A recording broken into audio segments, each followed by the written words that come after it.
পয়সার গরম তো জীবনে অনেক দেখলেন, কিন্তু বিদ্যার এমন গরম না কখনো দেখেছেন না কখনো শুনেছেন। সবটা শুনলে মাথাটা হয়তো ঝিমঝিম করবে। এক জীবনে এত পড়াশুনো কোনো রক্তে মাংসে করা মানুষ করতে পারে? পুরোটা না দেখলে হয়তো বিশ্বাসই হবে না। বলছি শ্রীকান্ত জিচকারের কথা। মারাঠি এই ভারতীয় ভদ্রলোক ছিলেন ভারতবর্ষের সর্বোচ্চ শিক্ষিত ব্যক্তি। শ্রীকান্ত জিচকার ছিলেন কেন্দ্রীয় বেসামরিক কর্মচারী এবং একজন রাজনীতিবিদ। তিনি 20টি বিশ্ববিদ্যালয় ডিগ্রি অর্জন করেছিলেন এবং মাত্র 26 বছর বয়সে দেশের আইনসভায় সর্বকনিষ্ঠ সদস্য নির্বাচিত হয়েছিলেন।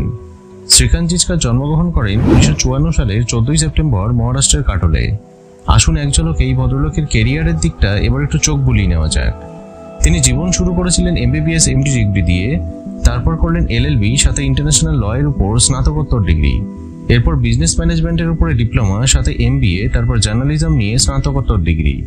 এটুকু জানার পর আপনার মনে হচ্ছে লোকটা পাগল নাকি? তখন আপনাকে বলতেই হচ্ছে এ তো সবে কলির সন্ধে, এখনো গোটার রাত বাকি। ওনার স্নাতকোত্তর ডিগ্রি আছে 10টি বিষয়ের উপরে। কোন কোন বিষয়ে স্নাতকোত্তর করেছিলেন দেখে নেওয়া যাক। Public administration, sociology, economics, Sanskrit, history, English, philosophy, political science, ancient history, culture and archaeology, psychology. এখানে যতগুলি বিষয় উল্লেখ করা হলো সমস্ত বিষয়ে তিনি প্রথম শ্রেণীর স্নাতকোত্তর এবং 24টি স্বর্ণপদক বিজয়ী।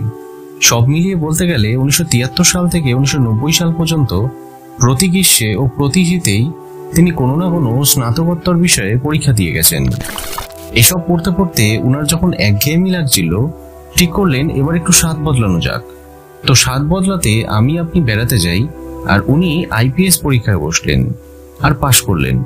সেটা ছিল 1978 সাল, কিন্তু পোষালো না চাকরিটা ছেড়ে দিয়ে বসলেন IAS পরীক্ষায়। 1980-তে তিনি হলেন একজন IAS অফিসার। নোটে গাছটা তাহলে মুড়লো শেষ অবধি?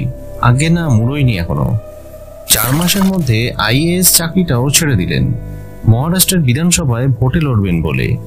1980 সালে উনি যখন বিধায়ক নির্বাচিত হলেন তখন ওনার বয়স সবে 26 বছর। উনি হলেন ভারতের সবচেয়ে কম বয়সী বিধায়ক। সবই হলো যখন, তখন মন্ত্রী হওয়াটাই বা আর বাকি থাকে কেন? সেটাও হলেন। তবে অবাক বিষয় হলো, 1 বা 2টি দপ্তরের নয়, হলেন একবারে 14টি দপ্তরের মন্ত্রী। 1992 সালে তিনি আবার রাজ্যসভার সদস্য নির্বাচিত হলেন। ওনার এই সামান্য কয়েকটি গুণ ছাড়াও তিনি ছিলেন একজন অসাধারণ চিত্রশিল্পী, পেশাদার ফটোগ্রাফার, মঞ্চ অভিনেতা, সাথে শখের বেতার চালকও ছিলেন। জ্যোতিষশাস্ত্রেও বিশেষ পারদর্শী। সম্মিলিত জাতিপুঞ্জ ও ইউনেস্কোতেও ভারতের হয়ে প্রতিনিধিত্ব করেছেন তিনি। ব্যক্তিগত সংগ্রহে 52,000 বই রয়েছে ওনার।